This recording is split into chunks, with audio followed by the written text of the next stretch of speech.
So you go to college, you transfer to the business school, you graduate from there. You've already had a pretty interesting life up till that point. What did you do from that point forward? And when did you decide hey, I really want to have my own thing? I just have this like competitive nature. I've never really had like objective goals of like, I need to hit this, or I need to be this, or I need to have this. I just have this internal fire and drive to just keep doing the next thing and keep doing something bigger and better than it's been before.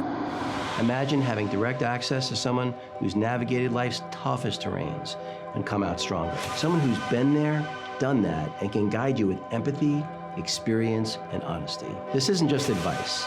It's a lifeline, a strategy session, a chance to learn from my journey so you can accelerate yours. Without the ability to be self-aware and introspective, the ability for you to get to where you want to go, nearly impossible.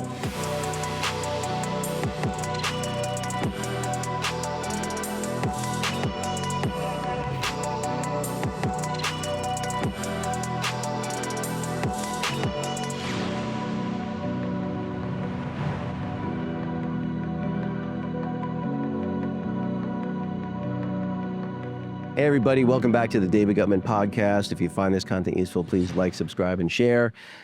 Really interesting guest, second shot at this one, so I'm glad we're finally able to get together. Josh Aven, founder and CEO of Curio.life, MBA from the Marshall School. I want to talk about education a little bit, but let's maybe start with kind of go back a little bit. Did you always know you wanted to be an entrepreneur? What did your folks do? Like, why did you decide that you wanted to do something for yourself versus working for the man? Yeah, I think, the typical entrepreneurial journey. My dad was a pastor. So, obviously we had lots of money growing up. No, I'd definitely say it was, economically extremely up and down. We had a lot of times when we were pretty much fine, a lot of times when we definitely were not, including, living in a trailer park twice. Right. And, I just knew that wasn't the life I wanted from a stability, standpoint. And so I was willing to try to figure out and do whatever it would take to not, live in that. I don't think I was always entrepreneurial in my own mindset, even though looking back, I can say I was. I never actually held, like in high school, college, I never held like a traditional job. I did mostly web design and photography to make money. And I would get my own clients. I'd find them, and people would find me, and they would ask for help building a website, or I'd get hired to do, like, even when I was in high school, I got hired to do other schools' high school dances and for photography. And I was like a 17, 18, 19-year-old kid doing this. And I was like hanging out with other kids, and but they didn't know that my age necessarily. I was professional. I took good pictures, and I delivered on time and with great quality. And so I'd get hired for another job. Self-taught, or how did you learn it? Yeah, I was very self-taught. I kind of, borrowed one of my dad's cameras when I was pretty young. It really came from, I hated that family picture, when, your parents are like trying to line you up. And now as a parent, I very much am on the other side of this. But, as a kid, I was like, man, I don't want to be in that picture. What's the best way to not have to be in the pictures? Well, take the pictures. So I literally started taking pictures because of my dislike of being in them. I started taking photos, learned how to do it. And, I'm 43, so this was definitely a film, completely analog camera, and, no autofocus, no auto meter, just everything was completely manual. And it teaches you the fundamentals of photography. And I started getting into it and doing a lot more of it. And then with web design, it was just something I learned how to do from my own interest. My dad also would have other jobs like in programming and software design. And so that was how he really kind of paid the bills when he had those jobs. And that's when we were more at level, from when he wasn't just doing ministry. And and so, he taught me different things about coding, other things I taught myself, and there we go. Started doing that. But you did decide, even though you were doing stuff on your own, you did decide to go the more traditional path. Went to college, went to business school. I didn't. I don't just. Yeah. I don't want to over. I didn't get an MBA. I transferred into SC and finished Marshall School of Business. Oh, okay, got it. Yeah, got it. In corporate finance and accounting. Yeah. Okay, so you say you decided you were going to go to college. Did you always know you wanted to go to school? Were you think was something that the family really pushed you to? Yeah, my family is extremely high on education. My dad has master's degrees. My mom has her PhD in Western Semitic languages, basically the languages that influence the Bible. My sister has a master's degree in youth ministry. And so everyone had advanced degrees. So that's why I kind of joked around that I was the black sheep of the family, because even in high school, they'd be arguing some theological point at the dinner table. And I'm like, hey, I read this great article in The Economist this morning. Want to talk about that?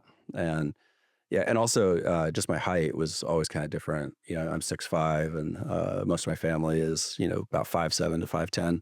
Okay. And I don't know, just I was kind of like an outlier to them. But, I was always smart. I finished school really early and was able to kind of choose what I wanted to do. And I never, questioned that I'd have that opportunity. But after college, yeah, I went into the workforce, and I was looking at doing a graduate degree in either MBA or law, were the two that I thought would be most interesting. And but I was hired by a financial company, and so I started in the workforce. Quickly discovered it probably wasn't the best fit for me. Uh, Took another job also in finance, and built a great group of clients in the mass affluent financial side.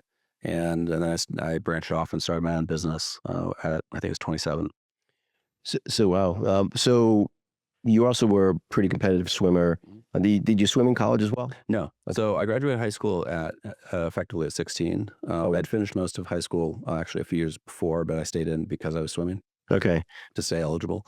And then I took a couple years off in between high school and college, and actually went to college at a normal age at 18, which I thought was good. And, I had taken the break, and I thought about, at SC, I thought about going to the swim team. I talked to the coach at the time, and we talked through what that would be. And I looked at the times that people were swimming, and I think I was good enough to be like in the mix, but I definitely did not feel like I was going to be good enough to be dominant or have any sort of approach to the Olympics. Hmm. And I was like, if I'm going to be waking up, at 4:30 in the morning, to go to swim early, I feel like it needs to be leading to something. It's not just for the pure, sport fun of it. Swimming is a hard, sport, and I definitely enjoyed it for years, but I was kind of over it at that point from the joy of it. And I remember hearing this thing from Simon Sinek, talking about the top tennis players in the world. He had interviewed, and he goes, the difference between the top 5 tennis players and everyone else in the entire world that plays tennis. He goes, it all comes down to this one thing. And he had interviewed, I guess, tens of them to get this. And he was like, when they make that mistake, they miss that point, they have that frustration, they still just want to play for the joy of the game. They love it that much that it brings them joy, and it's still fun to them to play. Because that's the difference between the top 5 and everyone else. Yeah. Well, and you must have started swimming pretty early then, if you were good through high school, right? According to my mom, I swam before 3. I have no way to verify that. Did you have a coach or teacher that was super influential, that sort of maybe guided you on your journey at all? Yeah, my high school coach definitely was the most influential, to me. I think, they saw more talent. They put me in positions, to succeed, races, events, that I was going to exceed at. It's so funny because I think one of the like emotional triggers for me is yelling. I'm very against it. I don't like being yelled at, and I knew that even back then. But there's something about the coach that when they would yell, but it was not in a personal way. It was in a very much like bring everyone together, focusing energy, focused on the end result and the process to get there.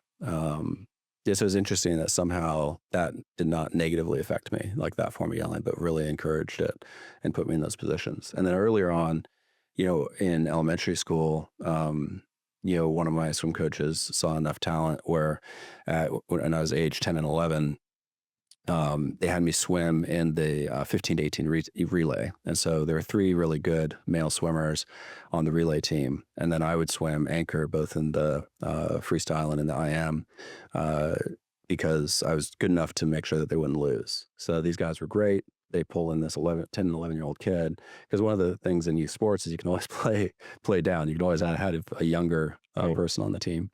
And so I was actually swimming very frequently with the 15 and 18-year-olds on the relays. And that really boosted my confidence. Go, oh, this is, they're showing me that they have a lot of faith in me to put me in there. So it's, being a competitive athlete, Why did you decide to skip grades? Because, that's a disadvantage, right? I mean, there are even people that intentionally have their kids stay back a year so that they have their additional year of eligibility. You almost by definition disadvantaged yourself. For sure. Yeah, my parents, neither of them really had a sports background, and they were not focused on me in sports. So really, I had low guidance, on that. Everyone in my family was highly academic, and so it was just more about pushing the academic side. And they didn't. Hmm. I don't know. I was talking to my dad on Sunday about some of the sports side, and he goes, "Oh man, I don't even remember that." I don't remember that event or that thing. I was like, "Oh, dude, that was a pretty significant moment for me. You were there, but." Uh, You know, yeah, I had the opposite experience because I wanted to play basketball. My dad's like, "You're practically a midget. Like that doesn't make any sense." And I went out for the wrestling team, and because he wrestled, my brother wrestled, and I was sort of like, well, that's what you're supposed to do. And then wrestling was a good sport for me. So you had basically 2 gap years, effectively 16 to 18. yeah. What'd you do there in those 2 years? Yeah. So, I mean, I took some classes, but, I just started investing in the stock market. So my dad got me into this trading program, which was fake money originally. So at 12 years old, I entered into this stock competition, and they give you 100,000 of fake money, and you trade it. And the winners, there were prizes and stuff that you could win. And by his memory, which kind of aligns with mine, I got third in the nation for the stock trading, and I was basically effectively doing like high frequency trading against the S&P 500, but different stocks within that. So I'd figured out ways of like looking and analyzing stocks, understanding their price equity, understanding like when even like PR announcements were going to come out and how they might affect things, and taking bets on that. Not terminology I would have used back then or known, but there was a bit of an instinctual process to it that aligned with what I already really loved in math. That was the thing I was achieved the most in, was math. Mm. So when I had traded on that portfolio, a couple years later, at I think it was 14, my great aunt passed away, and passed me $2,000 in a inheritance. When I got that, I opened up a E-Trade account in my dad's Social Security name, or with his approval, and opened an account. And I traded on it, and I made quite a bit of money in that account from 14 on. And so during that time, between 16 and 18, I used some of the money just to kind of like do things. I traveled with friends. I surfed. I sailed. I went to concerts. I rock climbed. We had just moved to California when I was 16. So I'd kind of developed a new set of friends in the area. I was exploring the coast. I would grab a surfboard, strap it to my car, drive with 3 friends to Mexico and surf, drive up the coast, San Francisco, go to some concerts, some shows, do things. And so I had given myself kind of a budget to use, and did that for experience, while taking a little time to settle into California and try not to be just the youngest kid in class every time. I would think having that experience, it would be hard to go to college at that point because that sounds like a blast, especially for a 16, 17-year-old. It was, yeah. And it was so funny because like my parents gave me a lot of freedom to do that. Where, I think my sister unfortunately lived a different experience that, my parents weren't really worried about me. Younger sister or Older. older? Yeah. Yeah. Okay. But I got my first black belt in martial arts when I was 15, and my second at 16. Wow. And so like they had a good confidence that I was probably going to be okay. Right. Yeah. Right. And how tall were you at that point? Probably like Yeah, I was probably 6'2", 6'3", 6'2". 6'2", black belt in martial arts. You're probably fine. Mhm. Yeah. Yeah, my dad often jokes around that one of the mistakes he made in parenting was buying me a weight set at 12 to start working out. My dad literally would not let me lift until I turned 13. On my 13th birthday, I started lifting. I was tired of my older brother kicking my ass all the time. You know what? So many people are like, "Oh yeah, it stunts your growth." I was like, "If it did, thank God." Yeah. So I mean, Right. I don't want to be any taller than this. I like the size good, but So then you go to college, you transfer to the business school, you graduate from there. You've already had a pretty, interesting life up till that point. What did you do, from that point forward? And when did you decide hey, I really want to have my own thing, and that's what I'm going to do from here forward? it was the second company I was working with as a financial advisor at Ameriprise, and I'd built up a nice practice. And again, just the sheer I mean, I just have this like competitive nature. I've never really had like objective goals of like, I need to hit this or I need to be this or I need to have this. I just have an achiever mentality of, this internal fire and drive to just keep doing the next thing and keep doing something bigger and better than it's been before. And that always drove me. I did really well. I was a top performer in the office. If anyone who knows Ameriprise, there's an employee, there's an employee track and there's an independent contractor track. I was on the employee track, and you have to do things to qualify to go independent. And I'd been there. There was kind of this 5-year track to get to an independent side, which is called P2, and then you can start basically go outside of your own practice and really expand a lot more. And I'd built where I was typically number one or number two in the office for the traditional P1s that had come in. And or number two really was probably my most dominant position. I got that second spot. But I was making a lot of money. I'd figured out, I always thought it was good to read things. I don't know why other people don't do this. Like I even read prospectuses. Well, who knew that most people don't? So I'd read how to like all the compensation structure. So per dollar revenue, I literally was getting paid significantly more than every other advisor there. Because I was like, well, look, I mean, this is the HR manual. This is how we get paid. I just make sure I get paid the most based on whatever we're supposed to do. So then they changed the they moved our cheese, if you will, and they changed the expectation. They moved the bar to 10 years to move from P1 to P2. And so, fast forwarding through a lot of things, I ended up going independent and starting my own practice outside and building up essentially like a RIA with my initial investors that came over, and then building into some family office advising, beyond that. And that was my first, solo business at 27, which was very scary until honestly, it was about 30 days of complete sheer terror. And then when clients were onboarding and money was starting to come in and I got paid the first time from, the portfolio, I was like, okay, everything's going to be okay. Did you have a partner in the business or was it just you? Just me. Wow. Yeah. And how about now? Do you have? Yeah. So my main two businesses, I own 100%. Still, I have leadership teams, especially on the financial side, because I actually don't really operate that business any longer at all. I just speak at conferences and family office events, and that generates business for us. Yes. And then in my marketing agency, Curio, I own that 100%. I've had a few good leaders, but my two best leaders, who I absolutely love, we started a business together, incubated it at Curio, and then spun it off into a new company called EcoDrive that they are fully managing and running today. Got it. And you're just an equity holder in those businesses? Got it. Yeah. So you basically kind of did an entrepreneurship kind of thing where you basically spun out the guys who Exactly. Oh, that's great. Yeah. Oh, that's very cool. Now, in anywhere along this journey, did you have a mentor? I have, yeah. So there's been actually many. So I think in college, one of the most influential was my uncle. He was in finance, and he was the only one in my family who was like obviously successful. So, my grandparents were very stable and incredibly lovely people, but in education, and they had made extra money in real estate and stock. But my uncle, was a financial advisor of a very large company. He ended up selling, and then buying back even again, building it to a few $1 billion under management. Wow. And so I looked at what he was doing, and he would do calls with me, mentor me, offered me my first job. He was back in DC. And so, I also, there was this weird part of like, I wanted to kind of do it myself. And so in my junior year of college was when he decided to sell the business the first time. And he called me and told me that. And he goes, you still can have a job here. But I knew that meant that it might be a different track now, whether he was going to be day-to-day involved, whether he was going to have the same ability to, not that I was looking for like a nepotistic like promote, but more that it changed the game. And so even though I knew I still had a spot for me if I needed it after college, I never called him and asked. I just, I interviewed and I found jobs and roles I thought would actually be a good fit. All right. And you have how many children? I have three. Three ages and gender? So my two daughters are older. They're 12 and 10 right now. And then we decided to have a son, and he's 3.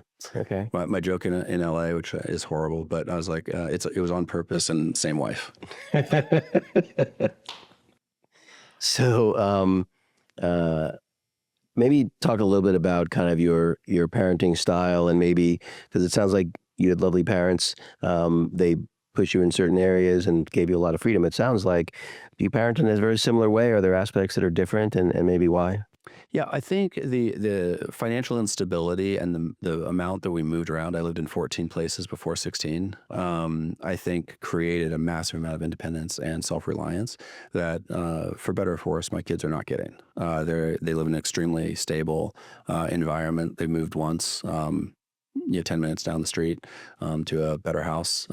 They kept all their same friends. They've not experienced the same level or need for independence, which I sometimes look at and I was like, I don't want to create the adversity for them, that I experienced as a child, but I also don't want to not have them be self-reliant. But for me, I think as a dad, raising daughters is different. Yeah. So, for my girls, I don't mind spoiling them. I kind of want to give them an environment where no guy can impress them, in a way, right? My oldest daughter, who's 12, she's been to 40 countries with me.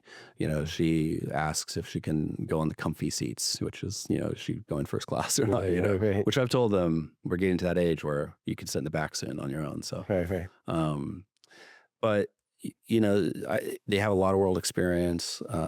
They're insanely great kids. Obviously, I'm biased by far, but I do wonder about that. Like, is there going to be a kind of entrepreneurial aspect? Are they going to have the grit to suffer through the constant hardships of what being an entrepreneur and a business owner means? Because you have to have almost like a delusional amount of either self-confidence or necessity that drives you. And it's pretty much one or the other. You either have a necessity that just it's pushing you from behind no matter what to succeed, or the self-confidence delusion of, hey, no matter how bad it gets, it's going to work out. Yeah. It's I always say a lot of people think of themselves as entrepreneurs. But they have the completely wrong concept of it. Oh, my own boss. I can play golf. I can set my own hours. Everybody's your boss. It's the exact opposite. Yes. You're never off of work, because if you're not there, the business isn't there.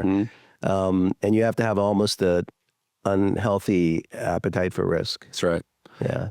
Well, so back to the child rearing part. Like, I have a 25-year-old daughter, just the one child, and I never had a son, but I am absolutely certain if I had a son, I would raise him completely differently. Yeah. No problem spoiling my daughter.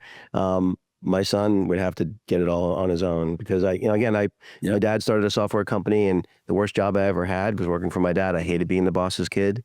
The whole nepotism thing, like, it didn't matter what I did. I felt like it's never going to be enough, because that's the boss's kid. That's why. Of course. Yeah. Yeah. So how do you create, you don't want your kids homeless, but so how do you create some suffering to create that resilience when they're growing up in such an affluent environment? I've been thinking about that with my son in particular, where I do think there's aspects, at least personality wise, of how I would raise him differently. And well, I mean, he's 3, so it's, we're not very long on the journey yet. Right. But yeah, I think that there's a lot more, like pushing him, if the girls, want to do a sport or not do a sport, not going to push them too hard. I want them to start doing things that they like and find what they're passionate about, and then pursue that passion. We don't let them quit things, though. So if they sign up, for example, for a sport, they have to do the full season. They can't stop, Right. just because they don't like it after the first couple of games or whatever it is. And that's been something that I think's been really good to put in place for them. But with a son, I do think that I've always hated the idea of gender typing, but Right. just based on that. But I'm seeing it more now as a parent, going, yeah, I think it's going to be a little different. Yeah. I'll tell you more in a few years, but I think it will be different. Maybe get him into a martial art. Definitely. Well, I definitely want to teach him in particular how to fight. I think I'm sure you know this. I mean, even as a wrestler and into any combat sport, the amount of confidence as a guy that it brings to walk into any situation and know that you're likely better than anyone in that room, on the average, know you can handle yourself, is, I think, a phenomenal amount of confidence that can come from that. And so I definitely want to give that to him. Yeah, it's I was, unlike you, I was a freakishly little kid. Not that I'm a giant now, but I'm like, almost human size. But it's like, it really, but it did, like, even though you're fighting guys your own size, I would wrestle up weight classes all the time, wrestle with older kids. And it does give you a lot of confidence where, again, you never want to have a fight, but knowing that you could does, and people can sense that too. Yeah. Like I've never been mugged. I've never been, it's like people like, there's an easier mark than him. Let me focus somewhere else. Yeah. I've had several, like even as an adult, like kind of closer encounters where it could have gotten into, physical combat. And, no one wants to fight the guy that looks excited to fight. I have a little bit of joy that reaches my face when someone's being confrontational, and it's like, I really would love you to hit me, but I can't hit first. You got to hit me. I need to be in the face. There was some clip I saw on X where I think when Joe Rogan posted it, where it's like, this guy who is an absolute trained killer, and some guy like, does this to him, and he just knocked him unconscious. Yes. And it's just like, like, how is that the guy you picked? I mean, yeah, I think some people very much just want to get into a fight, but also like raising a son. There's one thing I was thinking about is like, and I would never hit my kids. I think there's a difference, especially in a man if you've been hit in the face before. Yeah. Have you been slugged in the face before? Yeah. And I'm sure you have. Yeah. Well, I've been cross-faced, and I've gotten cross-faced, practically broke my nose. Yeah. Yeah. And you just got to know what it feels like. The one thing people don't understand is when you're in an actual physical altercation, like your frontal cortex shuts down. Like you're not thinking and processing in a normal way. Yeah. And so being able to get through that flight or fight, kind of moment where you can actually calm yourself and be present, that people don't understand what that really is like. I agree with that for the most part. I actually had a weird situation last year. I was walking out of SoFi Stadium after a Rams game, and it was Rams 49ers. So, that's a interesting crowd that can show up for that. And there was this one guy, he's a Rams fan, and I'm a passive Rams fan. I'm a bandwagon Rams fan because I live here. I'm not really passionate about any NFL team, so I just picked the home team. Okay. But I'm not really wearing any gear, right? And this guy was very loud, and he was a smaller guy. He was probably like 5'10", but like massive arms. I mean, this guy, if he was not on steroids, I have no idea what was going on. Right. Yeah, I mean, we're talking like he can't put his arms down, Right. He's loud and being obnoxious. And they're giving out these like free thermal bags, like lunch bags, Rams branded. So instead of taking one, he takes an entire stack, like 50 of them, like a whole sleeve of them, from the lady, and just starts walking away. And he's in front of us. And we didn't realize they'd already cut the bag open. So now he's starting to lose them along the way. Triple. So, I reach down and I pick him up and I go and hand him to him. I was like, oh, here. Because someone else yelled, oh, you're dropping your stuff. So I handed them over to him. And he goes, oh. And he doesn't say thank you. He just goes, oh. I go, okay. And I'm going to walk away. And he goes, hey, why are you kicking my stuff? I was like, I don't know what you're talking about. He was swearing at me. I'm editing. I don't know what your content level on the podcast. No, you're good. So, he walks away and then he comes back and he's just, it's so obvious he wants to be in a fight. And I'm with my wife, and we'd had some other friends, but they'd already split off to go to their car a different way. And my wife and I are walking back. So my wife drops back a little bit and lets me kind of go in front. And this guy just absolutely wants to fight. He's calling me all sorts of names. He's swearing at me, and he thinks I'm being disrespectful. I was like, hey, we don't have a problem here. Just walk off. And I've done this lots of times. Just hands up. This is not a good idea. You should walk away. We're good. I don't need to prove anything to him. So it's like, I'm fine, taking the road of least resistance here and walking away. He does not want to do that, and he is trying to do anything he can to get to a fight. He tries spitting at me, but he's too short to hit me. So, and then he gets in my face and he's like arms wide, and I'm inside like this, just like he tries to go. I'm like in his face. I'm in his throat. Like I know what to do. But you mentioned prefrontal cortex shutting down. I've been in these situations where your adrenaline spikes, I feel it, you're amped. Nothing. I am so calm, like, oh, dude, I want to go home, man. I was like, oh, okay, he's big, so he can make he has a swing, but he's a little short, so I have to like move around. I was like, because usually I'm going to just try to work my way around outside and choke him out. Easy to do. I do it with friends all the time for fun, I was like, but this guy's so big. I was like, there's no way I can hit him once and knock him out because he's too amped up. He's on something. It looks like he's on a stimulant. So I was like, I don't think I can knock him out in one punch. So I'm going to have to like hit him a few times. That's going to make it look like we're in a fight versus me just defending. I need him to hit me. I don't even know if I want him to hit me once. Maybe I'll take 2 hits and then I'll fight back if he hits me twice. So he takes a haymaker at me, just swings wide on his right. I don't really want to get hit by a haymaker. So I just, I slip in, it brushes right past me. It doesn't touch me. I was like, all right, are we good now? You tried, we're good. And no, not good. Takes another swing, slips past. you know, and I just kind of, I don't even touch him. I just kind of like push around him, go off. Finally, security is starting to come. Female security that trips over her own feet while she's trying to get to us. I'm like, guys. So I go over to security. He's still trying to come at me. I'm go over to security. I was like, hey, yeah, I used to fight competitively. Can you guys just be a witness? If I'll defend you guys, but you step in here. This is your job, but I'll defend you. I got your back. Right. But I need a good reason to fight here. If I just want to make sure. And I hadn't been drinking. I was not. Yeah. So I'm like completely level. She goes, oh, thanks. Yeah, I don't know. Finally, this guy has some friends that come and drag him off after what was probably like a good 3 minutes. I mean, this was not a quick encounter.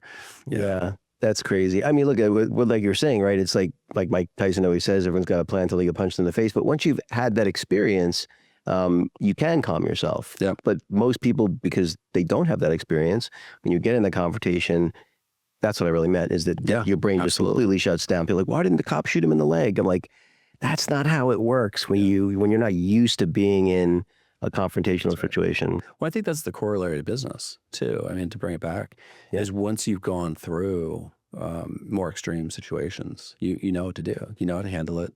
You have confidence in yourself. Like, I wasn't worried about him hurting me really at the end of the day. I was worried about, if I have to get into a fight, then I have to talk to the cops. I have to give a statement.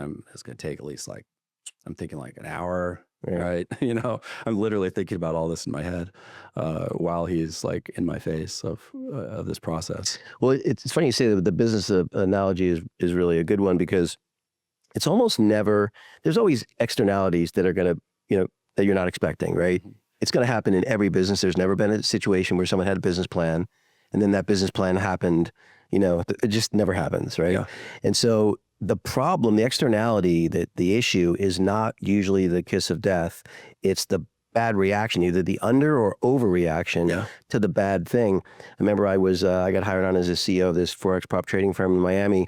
The very first day I started, MediQuotes pulled our license and we lost 60% of our customers and 60% of our revenue the day I started. Great first day. It's a great first day.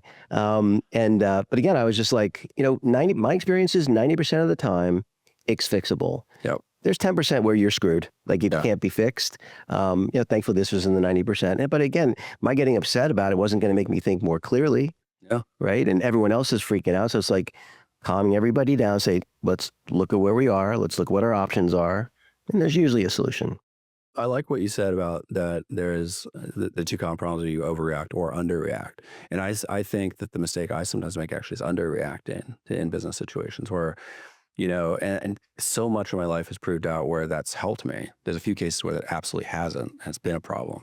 But most of the time, someone has an issue, something else, slow it down, let time expand, and it sorts itself out on its own. Versus you deal with everything. Like if I was on top of it and I could just deal with everything all at once all the time, of course, I think that's actually the best way. But if I had to choose between overreacting or underreacting, I think in many cases in my life, it's proved out that underreacting has been beneficial, except where I then don't do it. Like I don't get to that thing that was important, but not critical or urgent, and then it slows down to where it becomes an eventual problem. I agree. The underreaction, in my case too, is like, okay, let's not flip out. Mm-hmm. Let's look at what we have to work with.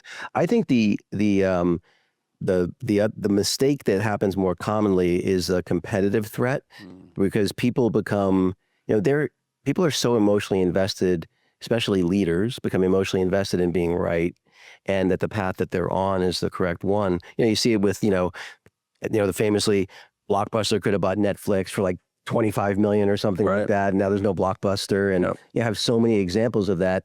Kodak discovers a digital camera, but doesn't want to get into the digital camera business. So they shelve the whole thing. Like you see that, that's the underreaction, I think, that can be the kiss of death, which is, hey, don't freak out about the new technology, or AI is an example, right? How are we going to embrace it, to integrate it into what we do, so that it doesn't become that competitive threat that puts companies like Blockbuster and Kodak out of business? Yeah, that's a great example. Let's talk a little bit about, one of the things I have found, first marriage didn't work out so great, though I have a wonderful 25-year-old daughter, very happily remarried. I've been with my current second and last wife, I like to say, for almost 10 years now. And One of the things that I've seen in business among the most professional, most successful men is that the single biggest Achilles heel for successful men is their romantic relationships. That, how the mighty have fallen kind of thing, especially if they didn't have a lot of romantic success early in their life and then they become very successful, creates a lot of challenges. You seem to have a wonderful family.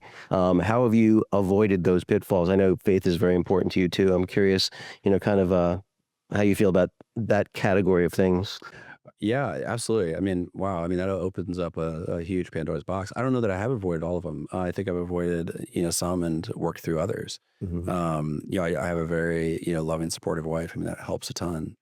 We got married pretty young. If you like, you do the math. I was 26 and she was 24 when we got married. And then we'd been together about 2 years at that point. So we just hit, I want to do this wrong. Yeah, we just hit 19 years together, 17 married. Wow. Um, So, the amount that we've both changed is we're not the same people that we married. We're, the individual nature, is not the same. There's aspects of our character, personality, that's obviously there. But I've evolved many times, since, the man that she first married at 26 years old and now being 43. But, I mean, being married even twice, the amount of work, effort, and fortitude it takes to stay married and to work through all that progression and issues and problems and still deal with each other in love and sacrifice and making decisions to go, I'm going to show up for my family. I'm going to try to be the man that I'm supposed to be, whether it feels good or not every day. I have to make that decision to do that. In the Bible, it talks about, laying down your life, for people you love. And it's like, sometimes that's what it is. It's not every day. I mean, you can be happy and you can find joy, but some days what it is, it's you're sacrificing and you're laying down your life for your wife, for your kids, and trying to, it's not about just pursuing your own joy and your own fulfillment, but what are you doing, to make sure that you're showing up for who you're supposed to be to them? Yeah, the thing I've found is, in fact, it was funny. My wife and I have almost 10 years together, never spoken an unkind word to each other. Not that we've never had a disagreement or, been miffed or something, but we always assume positive intent, in all things. If she said something that seemed a little rude, I'd be like, well, honey, why did you say that? Like, I'm sure you didn't mean it that way. The other thing is we don't ask the other person to do something they really don't want to do, whether it's a business dinner or hey, she wants to go visit her, family for the holidays. Again, there'll be situations where I may not want to go, but I'll go because I know it's really important to her. But if I decide not to, she doesn't get to be passive aggressive and mad at me about it, and vice versa. It's and the other thing is we don't leave questions unasked or things unsaid. So it was funny. She sat me down like 2 weeks ago because she's a good bit younger than me, and when she turned 30, she was working, making good money, doing personal training and meal prep for executives back when we were living in Chicago, and her family was really proud of her, and she was stressed out all the time. Yeah. I'm like, you're not happy doing this. Like, I don't care what you do. I said, but it doesn't change our lifestyle. Right. She said, well, what am I going to say when people say, what do you do for a living? I'm like, tell them you're retired. Yeah. Right. Who doesn't want to be retired at 30? Right. And she goes, oh, that works. But anyway, so she sits me down. She's 32 now. She sits me down like 2 weeks ago and she's like, I have to talk to you. I'm like, well, you're all serious. What's this about? She's like, I think I want to go back to work and start doing some stuff. And I was like, do whatever you want. Like, I just want you to be happy. You know what I'm saying? Like, as long as you're happy, the happy life, happy wife. I don't know about that, but I think it's both people need to be happy in the relationship. But to me, it's just like, if you want to do something, you want to say something, you've got a question, just ask. Yep. And that avoids so many problems. But I think that people, my sense of it is because people are often have some insecurities or they're not entirely comfortable in their own skin. It makes it very difficult for them to be fully honest about what they want or what they expect. That's right. And even true to themselves. Like I feel like a lot of people actually have not done the individual like self dive to try to know what they really want. Right. So even you talk about not going to a business dinner or a family engagement, a lot of people might just say yes and not realize that they didn't want to go. And they realize it maybe hours into it and they're like, maybe I should have done it differently. Right. So, I mean, I try to do that too. And I feel like I miss it on many occasions, but I try to do it at night as well, where it's like, one, I mean, my wife doesn't need to go to anything unless she wants to. And she also is retired, as they say. It was her choice. I mean, she wanted to. She was a high school counselor. It was getting to be a lot for her, and, the financial impact wasn't significant. So she wanted to retire, and I was okay with it. So, Hmm. that was her choice. I actually didn't want to be part of the decision, that much. I didn't want to influence it. I wanted it to really be her Right. decision. And, and she says that too sometimes when people ask, "Oh, what do you do?" And she goes, "Oh, raise kids." Yeah. Well, that was the thing. My wife, my second wife we don't have children. Right. And so we did get a dog recently because we talked about it. And I said, look, if that's really something that you think your life would not be complete without, I said, personally, I think things are really great. Why screw it up? But if that's something that's really important to you, I'll get behind it, And she talked to her mom, who has four kids, and she's like, "You're only as happy as your least happy kid. My advice is, don't do it. Get a dog." So we got a dog. Nice. But let's talk a little bit about your faith. It's something that has eluded me. I grew up, so I was Jewish on my father's side, Roman Catholic Italian on my mom's side. I was exposed to both a fair amount growing up, which probably, made me very questioning in terms of, it's like, well, everyone thinks they're right. The whole, faith thing, just really, having a pastor as a father, I can imagine that was a big part of your life. And so for me, I'm so open to receiving faith, and life keeps putting religious person after religious person in my path. One could even call it a sign. But it has eluded me. I'm curious to hear about your journey. Were you having a dad that was a pastor? Did you grow up with faith your whole life and kind of stay steady, or were you in and out and back in now, or how? Yeah, I definitely grown up with a faith-based family. Obviously, it's been my life, the entirety of it. But it was a personal decision. I think that when you're trying to encounter God and you're trying to have faith, God ultimately will give you the faith that you need to have in Him. But I think that on your own personal journey, eventually. So for me, I'd say around the same time that I graduated high school at 16, I started exploring other faiths and looking at different religion and reading, the core text of pretty much any, main world religion, from, Buddhism to Islam to Taoism, and I wanted to read, kind of the sacred texts of different religions and understand them and try to figure out, like, do I believe what I believe because it's my family, or is it a personal belief? And through that, I still came back to the same personal belief as a Protestant Christian. And I would always just encourage you to go on a journey and see what comes from it, and if you need to do your own exploring, I think that you'll find, a true faith, from that, if you open yourself up to it, and you'll experience God, and He'll encounter you, in that moment. And I've made lots of mistakes in my life, and I've tried to live by, I'd say a biblical moral code that I'm sure crossed many times, but it still brings me back to center and still influences the next decision that I make. So I had, I think 2 weeks or 3 weeks ago, I released an episode that I recorded with a pastor who's become a personal friend of mine. And he said that his point of view was that faith was a gift that, God gives to some. And I was like, I'm waiting for my package. I said, why has it not been delivered? And he said, that's above my pay grade. I thought, all right, well, not the answer I wanted. But again, I can remain open. So, as you're still so young, and, you've got, a son who's quite young as well. So you've still got quite a ways to go on the parenting side. Of course, having a 25-year-old daughter, it never ends. But maybe, what's next for you? What are the things that are on the horizon that you're really excited about? Yeah, I think that business-wise, I think that there's a time where in the marketing industry, it's a service-based industry. Like you said, everyone's your boss, in a lot of ways. Thankfully, I can have 40 bosses instead of one. And so you lose one. Right. I've let go of clients, before. Most people don't realize how firing clients, you really should be firing Feels the so worst good. clients every year. It feels great, doesn't it? Yeah. Yeah, so there is something interesting to that. I think that for me, my next stage, which I don't know if we're talking 2 years, 5 years, but it's definitely in the near term, is I really enjoy the advisory and board roles that I represent right now, helping younger entrepreneurs and business leaders, grow their businesses. I'm on the board of some really exciting ones right now.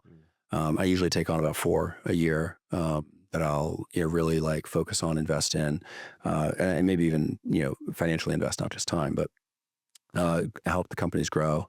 And then I usually serve like a 1 or 2 year, kind of board engagement, with them. And then, more or less either on whether it's board governance or advisory board, that I'm more in a backseat role after that. So that way I can keep like new companies coming in and kind of do 4 to 6 a year.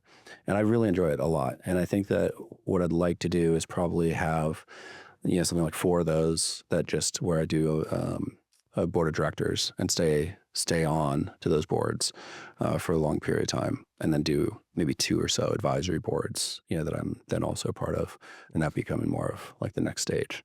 But that's what I'm looking at, both from a flexibility side. Obviously you're not tactical in those roles. You're strategic, which is where I love to live nowadays, as I'm sure we all do. It's fun to live in the strategic role.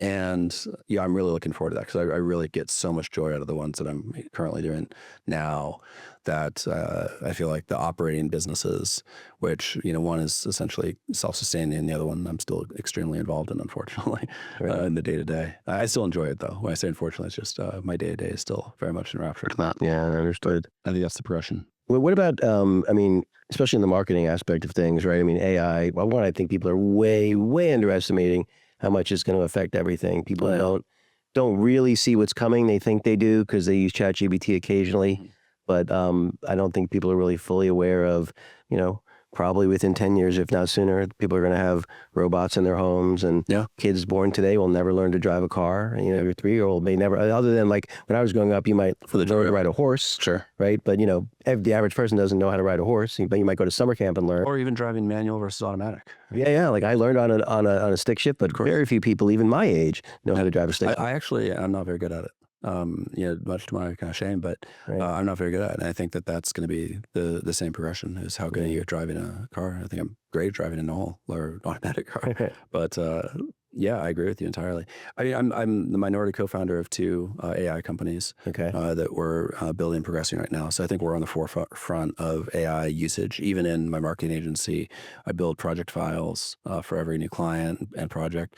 And I mean, the amount, right now, I can literally start a project and say, build a new project file for client this, and put a website in. Even without the website, usually doesn't matter. And I get an entire 30, 60, 90-day plan, proposed scope of work, all this stuff, where that's all I said was build a project file.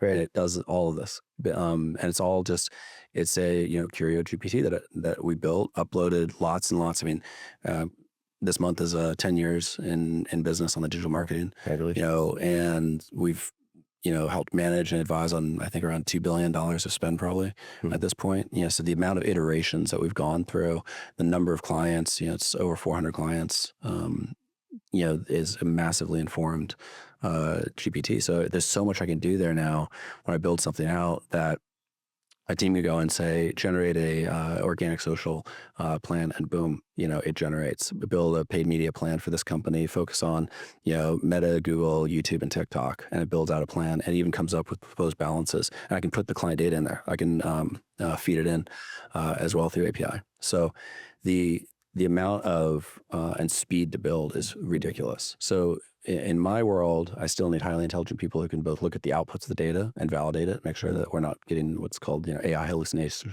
where AI believes it's always right. So it's very narcissistic. It always believes it's right. So I can even say, what's a confidence interval that this is correct? And it'll say 96%, and it's completely wrong. Right. I've literally had that happen and proved it.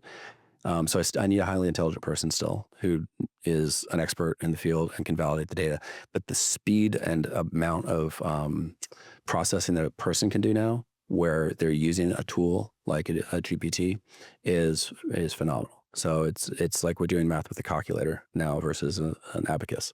That's, I think, the difference. And right now, it's not replacing expert systems yet.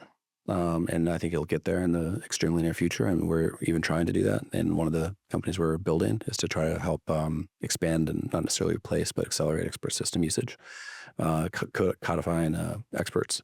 But the amount that we'll be able to do is going to really change.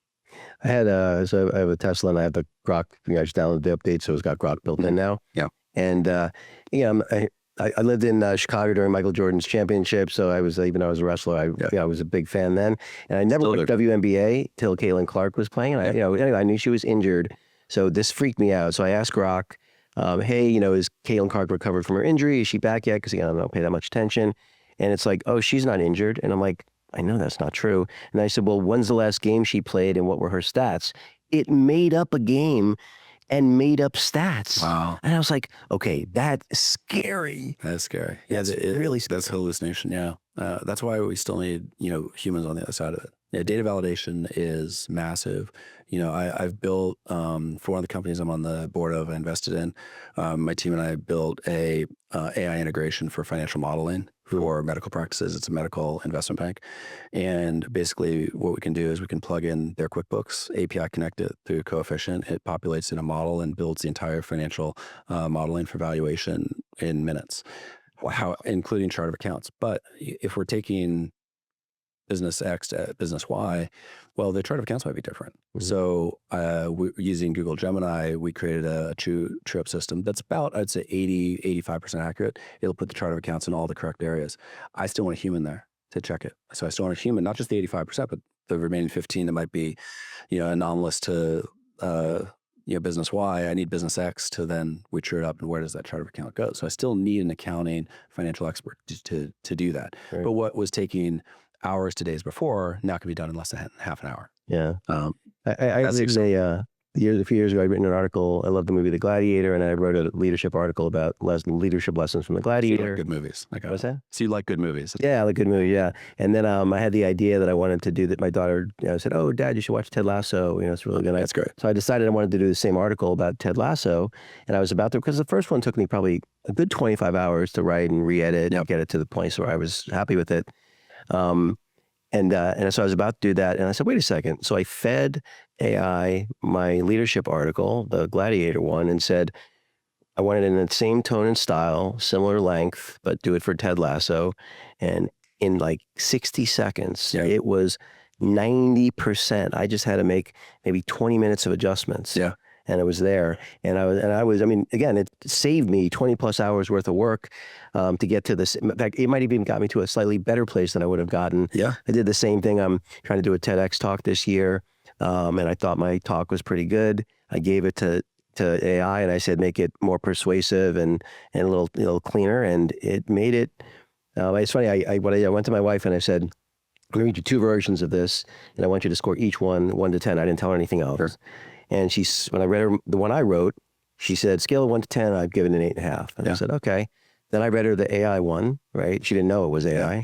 And she goes, oh, now the first one was a 7. That one's a 9. Okay. And, and again, it still sounded like me. It just sounded like a smarter, more grammatically correct version of me. Well, if you're plugging in, again, garbage in, garbage out, but if you're giving it great information, it's producing phenomenal information for you. I mean, what we'll be able to do with AI once, especially those of us on the leading edge of it, are going to be able to take so many aspects of my own personality, my own word choice, language choice, phrasing, thought process, have it output in those systems, but better because it doesn't have the psychological side. So if I am feeling fatigued and I have cognitive drain and I don't want to start something, right? But I can say, oh, I'm going to get this started by putting this prompt in and editing it for this. And then it's doing all this back end work. If you're using deep research, if you're building agents inside of GPTs, the work is phenomenal because you could have had an agent go. You could have done this and you could have said, study all of the top TED talks. Right. Tell me correlating effects of word choice, length, practicality. I also want you to watch the videos. I want you to watch the videos and tell me hand gestures, body language, positioning, tonality, range, follow decibels, and you can have an agent do this. It'll probably take a few hours, and it'll do it. depending on how much it watches, it might actually take a few days because it'll actually watch the videos. For you have to do this if you do in ChatGPT, you're going to scroll down to agent and have it do it. And it actually creates its own computer inside the system and does all this for you. I'm totally doing that. Yeah. That's a great idea. And there's a speaker, and I'm blanking on her name, but she did body language analysis for TED Talks, and what generates essentially higher viewership, but higher engagement. So I can't remember her name right now, but you could find her. She's big on YouTube, and then have the videos also study her expert analysis of TED, and then come up with all these strategies of, say you get your TEDx talk, you have your topic, and you got your 8 to 12 minutes that you got patented down, but now you're looking at all of the nuance side, and I think it'll be pretty something. I'm gonna have to do some of that. The other idea that I had was, and this is mostly for my daughter, where I wanted to create, because I had a friend who did it. I want to create an AI avatar of myself, so that if I get struck by lightning, she could ask my avatar, a question that maybe she would have asked me. And I said, because what's cool about it is I can feed it everything I've ever written. I can feed, the hundreds of podcasts that I've done, all of that content, and even create an RSS feed. So every time I'm on a new one, it automatically gets updated. Because, I'm evolving too, one would hope. Right. And I even came up, so I even got a URL because I was like, oh, this would be a cool business to create an AI avatar of people. So I got almostyou.ai. Because the whole idea of it would be almost you, not quite you. Yeah. But anyway, yeah. So the technology is really, and that's a great idea. I love that. Well, Josh, I'm really glad that we got a chance to do this, and for coming on and for being open and sharing everything. Where can people find you and what you're doing? Yeah, I mean, you can find me on LinkedIn, Josh Aven. Email me anytime, josh@curio.life. I'm definitely here for it. Love these kind of conversations. Thank you for having me on.